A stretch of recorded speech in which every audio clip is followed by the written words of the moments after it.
You're just the janitor. Stay in your lane. That's what she said to him, loud enough for the whole hallway to hear. What she didn't know was that the man she just humiliated in front of the boardroom was Keanu Reeves, and he was there for a reason far bigger than anyone could imagine. If you've ever been underestimated, ignored, or told you don't belong in the room, this story is for you. Tap follow. Share with someone who needs to remember. Sometimes the person mopping the floor is the one holding all the power. The revolving doors of Wellington Media groaned open to another Monday. It was 7:46 a.m. when the janitor stepped through the marble-floored lobby. Nobody looked up. A receptionist tapped her nails against a screen. A guard barely glanced up from his phone. The man in the navy coveralls moved silently across the polished floor, pushing a mop bucket with one hand and adjusting the strap of a small canvas bag with the other. His name tag read K. Reeves, but no one read it. No one cared. He took the service elevator to the 42nd floor, the executive level. The walls were glass. The art was minimalist. The silence was curated. At that hour, the hallway still smelled like lemon polish and ambition. Keanu knelt down beside the conference room door and began wiping a coffee spill. His motions were quiet, precise, intentional. What no one knew, what no one even bothered to ask, was that this janitor was Keanu Reeves. Yes, that Keanu Reeves. He wasn't there for a role. He wasn't researching for a script. He wasn't doing it for press. In truth, no one was supposed to know. Not the receptionist, not the CEO, not even the security system, which he'd subtly looped during ingress with the help of a trusted documentarian friend. He was filming something, quietly, carefully. A documentary titled The Invisible Ones. A project meant to expose how corporations treated the workers no one saw. The janitors, the baristas, the overnight cleaners. The ones who swept the floor before board meetings worth millions. The ones who got blamed when the espresso machine broke. The ones who became part of the furniture.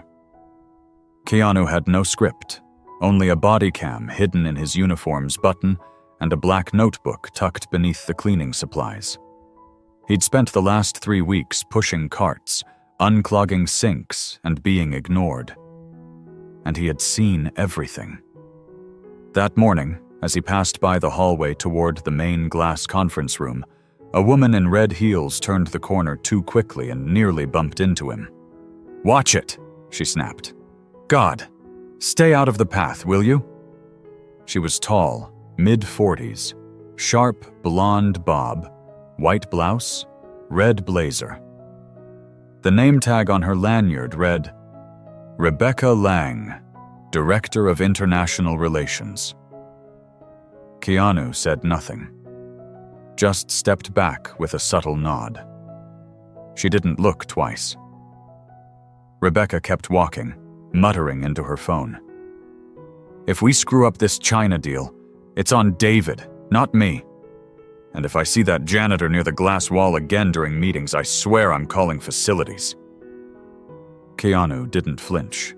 He didn't have to. He reached into his cart, pulled out a small squeegee, and began cleaning the inside of the glass wall. His reflection stared back at him. Faded cap, stubble, silent eyes. Invisible. And that's exactly how he needed to stay. For now. It started with a ringtone. Rebecca Lang's phone buzzed violently as she strode into the 43rd floor executive lounge, latte in hand, heels clicking like metronomes of stress. She swiped the screen. "What?" she barked. On the other end, a panicked voice. "He's not coming. The translator, Zhao Li, he just called. His wife's in emergency surgery. He's out." Rebecca stopped cold. The latte trembled in her grip. He can't do this. Not today. It was 9:12 a.m. In exactly 48 minutes, 5 executives from China's largest state-owned media conglomerate would walk into Wellington Media's glass boardroom to finalize a $300 million cross-platform licensing deal, the biggest in company history. And now, they had no translator. She spun on her heel and strode toward the CEO's office. David Wellington stood by the window in his steel gray suit, arms crossed, staring out at Manhattan like it might offer answers. The news hit him like a punch to the ribs.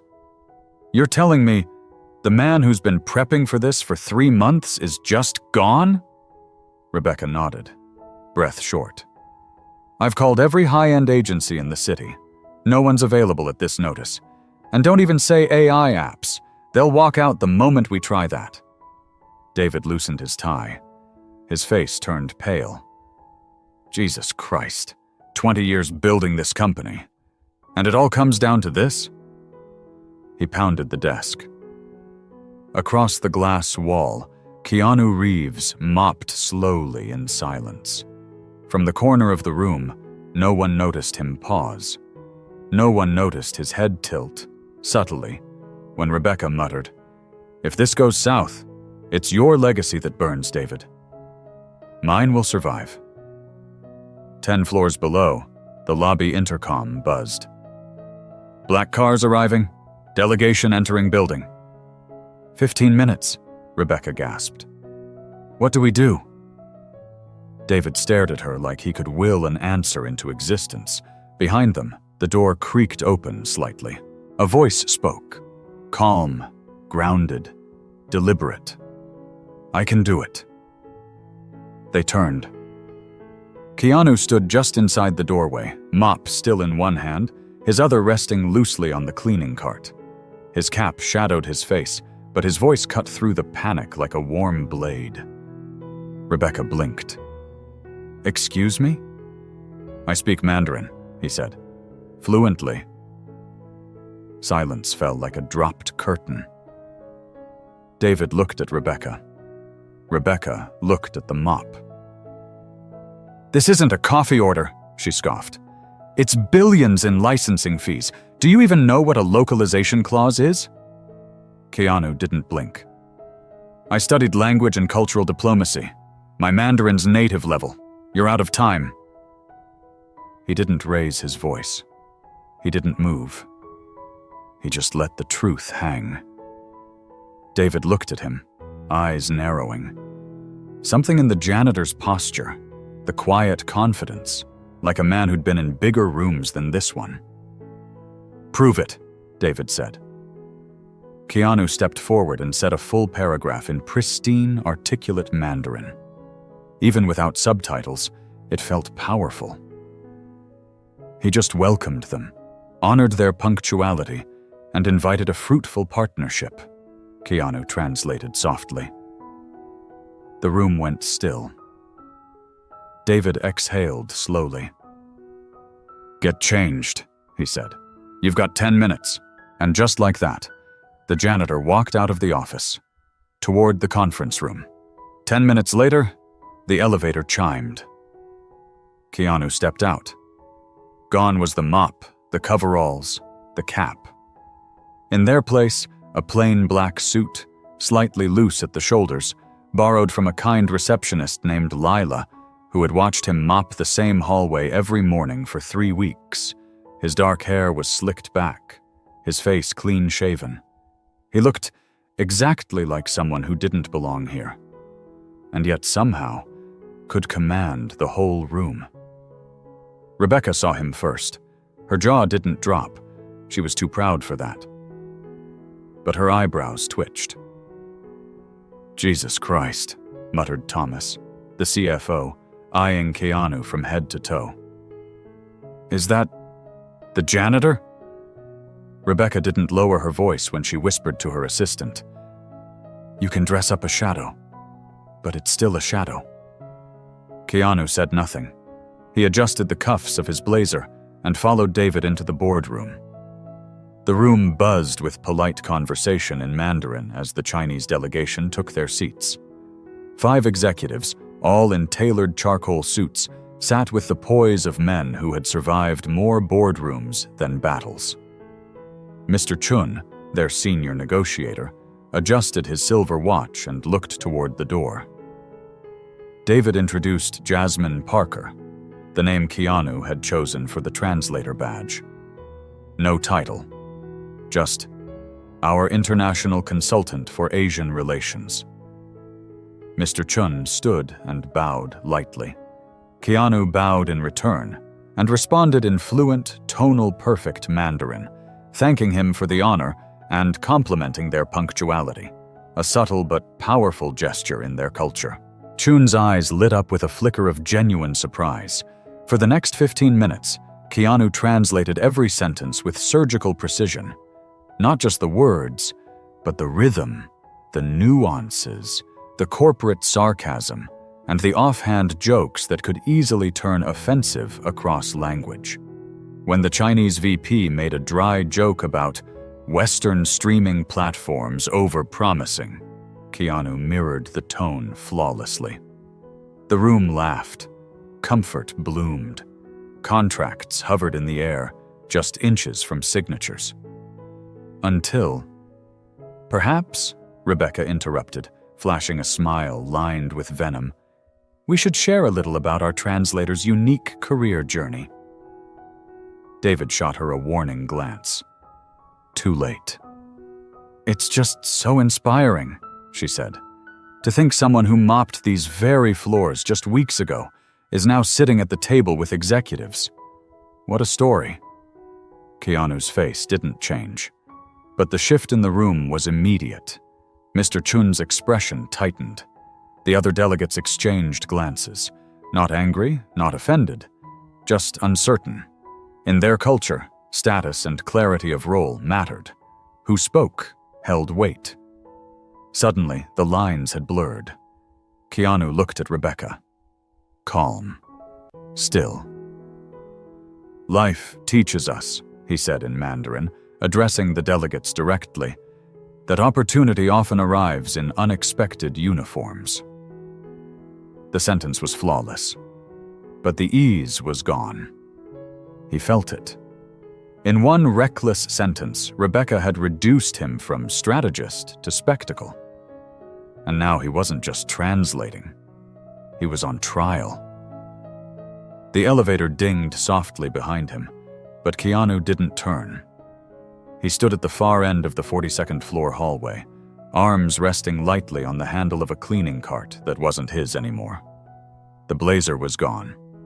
The black shirt open at the collar, the badge with Jasmine Parker, consultant, sat silently in his pocket like a joke that had outlived its punchline. The meeting had ended. No signature, no commitment, just diplomatic nods and the phrase every executive dreads in Mandarin. We will consider. He'd felt it, the moment it shifted. When Mr. Chun's warmth cooled, when every glance became calculated, when the weight of cleaning lady turned translator eclipsed his every word. And Rebecca. Rebecca had smiled like it was nothing, like she hadn't just derailed months of work with a single smug jab. Maybe next time, she had whispered smugly, brushing past him after the meeting. We'll send someone qualified from the beginning. Keanu didn't respond. He didn't need to. Because what Rebecca didn't know, what no one in this glass cathedral of ambition knew, was that he hadn't just been mopping floors these last 3 weeks. He had been listening. He had heard every whispered deal behind half-closed doors. He had seen the burned-out assistant cry in the elevator at 11:00 p.m. He had watched as Rebecca lied in a quarterly meeting to inflate success metrics, then threw a junior analyst under the bus for data discrepancies. And most damning of all, he had stood outside Rebecca's office 2 weeks ago, silent, unseen, as she bragged over speakerphone to someone named Miles about how she had scrubbed the ethnic-sounding names from the next round of executive recruitment. He hadn't planned to use any of it. He was just filming, observing, documenting how people like Rebecca functioned at the top of the food chain. But now? Now she'd handed him the narrative herself. That night, in a quiet Brooklyn apartment, Keanu opened his laptop. The folder was already there. Wellington, internal. Audio files, time-stamped logs, photos of shredded documents retrieved from unlocked bins. A private recording of Rebecca in the break room saying, "They can clean the toilets fine, but they don't belong in the conference room. It's about image." He uploaded a copy to an encrypted drive and composed an email. To David Wellington. Subject: What you didn't see in the boardroom today. Attachment: 4.7 GB. He typed one final line before hitting send. "I'm not angry. I'm just done pretending not to notice." He clicked send, then sat back. The room was quiet, save for the hum of the fridge and the echo of his own heartbeat. He hadn't raised his voice. He hadn't stormed out. He had just watched, listened, waited. Because sometimes the most devastating weapon in the world was silence. The boardroom was already full when Rebecca walked in the next morning. Heels sharp, posture straighter than usual, voice rehearsed. She carried a leather folder tucked under her arm, confident that today would be about damage control. The failed meeting with the Chinese delegation? She'd pin it on David's desperation and the ridiculous decision to let a janitor impersonate an executive. She took her usual seat at the long glass table, nodded curtly at the CFO, ignored the head of HR, and tapped her pen twice, her silent cue to begin.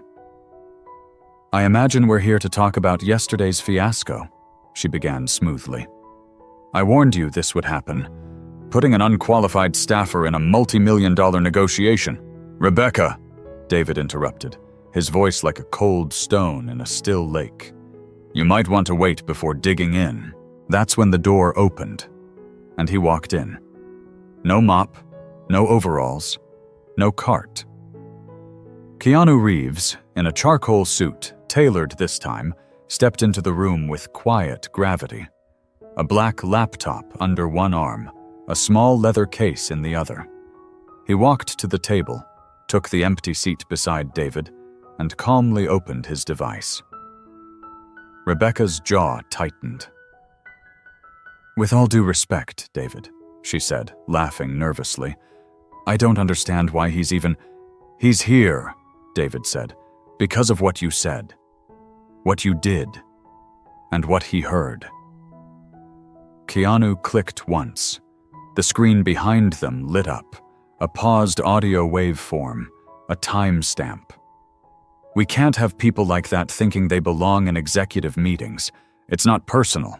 It's a corporate image. They clean. We lead." Rebecca froze. "That's out of context," she said quickly. "That was—" Click. Slide 2. A screenshot of an internal email. Subject: Re-eliminating recruitment risks. Body: Too many diverse hires this quarter already. We need to course correct, quietly. Gasps. One board member straightened in his chair. Another scribbled something into a notepad.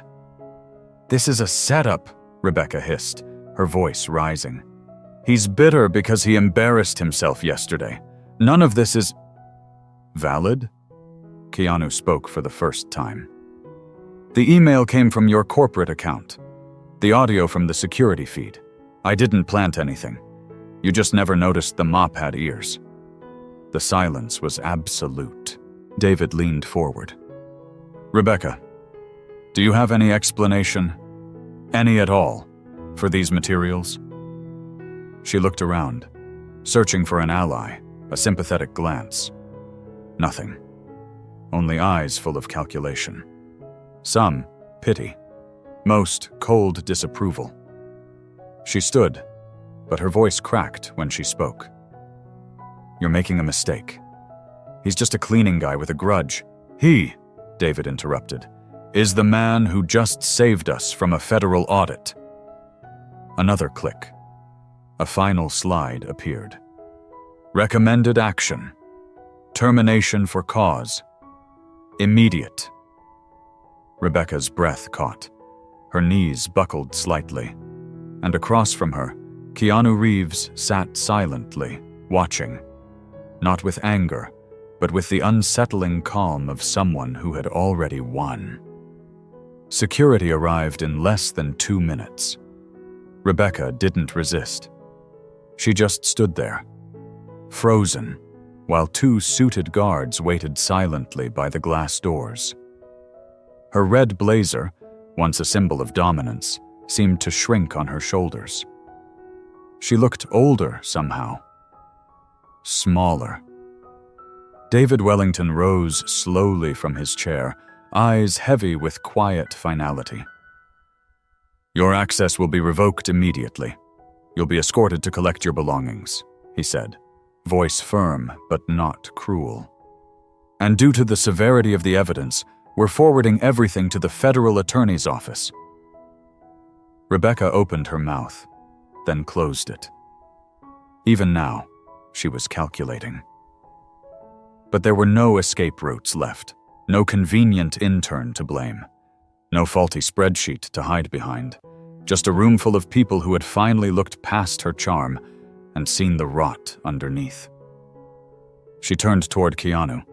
Her voice was a whisper laced with venom. "You may have won today, but that doesn't change what you really are." Keanu didn't flinch. He rose from his chair, slow, deliberate. His eyes locked on hers, calm, clear. "You're right," he said softly. "I am exactly what I've always been. Someone who listens, learns, and acts when the time is right." She didn't respond. She couldn't. As she was led out, her heels clicked hollowly against the polished tile. The doors shut behind her with a muffled thunk. Glass. Soundproof, but not consequence-proof. The silence hung for a moment longer before David finally exhaled. He looked at Keanu. "How long have you been doing this?" 21 days on site, Keanu replied. 3 weeks of observation, 8 months of research. David shook his head, half in awe, half in disbelief. "Why here?" Keanu shrugged lightly. "Because no one notices the janitor, and I needed to know what power looks like when it thinks it's alone." That afternoon, an internal memo went out to every employee at Wellington Media.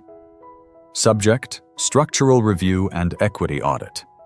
Effective immediately, the board has authorized a comprehensive review of hiring practices, internal communications, and promotion pathways across all departments. This will include anonymous testimony, third-party review, and a full overhaul of our HR escalation protocols. It wasn't window dressing. By Friday, the Diversity and Ethics Department had tripled in staff. An internal tip line was established. Middle managers, ones who had echoed Rebecca's tone for years, suddenly looked nervous. People began to speak. And for the first time in the company's history, the third-floor cleaning staff received a seat at the quarterly operations forum. Because, as Keanu had written in his post-meeting statement, now circulating internally, what people forget is that glass walls don't just reflect power. They also let people see inside. And if you're invisible long enough, you start noticing everything that needs to change. 3 weeks later, the elevator doors opened on the second floor. Not the top, not the executive suite, but the operations level, where staff filed invoices, answered phones, sorted mail, and, until recently, never expected to be noticed. Keanu stepped out, holding a manila folder and a coffee cup. He wasn't followed by cameras, assistants, or bodyguards. Just quiet purpose. He passed a break room filled with voices, real conversation, not the low whispers of fear and gossip that used to fill this space. People paused to look up. Some smiled. Some just nodded, the way you acknowledge someone who's changed the rules without needing a title. Because now, everyone knew. Not just who he was, but what he saw. David Wellington had offered him a permanent role, Vice President of Cultural Strategy. Keanu politely declined. "I'm not here to take a seat," he'd said. "I'm here to pull more chairs to the table."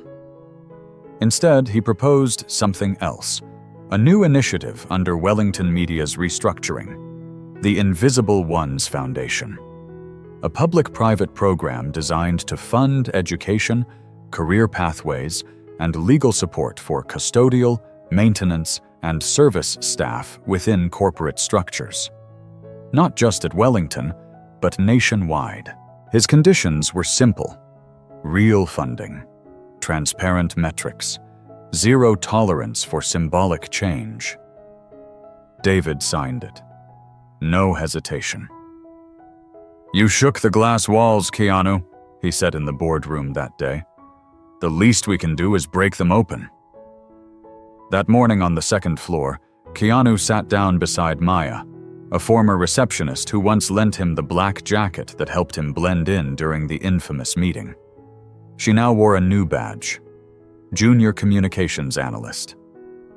"Guess who just got accepted into NYU's business program?" she beamed. Keanu raised his coffee. "To the ones who used to be invisible." They clinked cups. Across the city, Rebecca Lang sat in a small office in Queens, answering phones for a boutique PR firm that didn't know her full history. Her apartment was smaller now. Her silence was deeper. That morning, she saw Keanu's face on the cover of Fast Company magazine. "The Man Who Listened," it read, and below it, how one janitor-disguised icon exposed a broken culture and rebuilt it from the bottom floor up. She didn't cry. Not this time. She just turned the page. That evening, in a town hall streamed live across every Wellington building and subsidiary, David introduced a new company pledge. "From this point forward, we will treat every role as essential, every floor as visible, every voice as capable of shaping this company's future." Keanu said nothing. He simply stood at the back of the room, hands in his pockets, watching a company finally see what it had ignored for far too long. The camera panned to him once. He smiled, just barely, and disappeared into the crowd. Because the best revolutions don't need applause, they need momentum.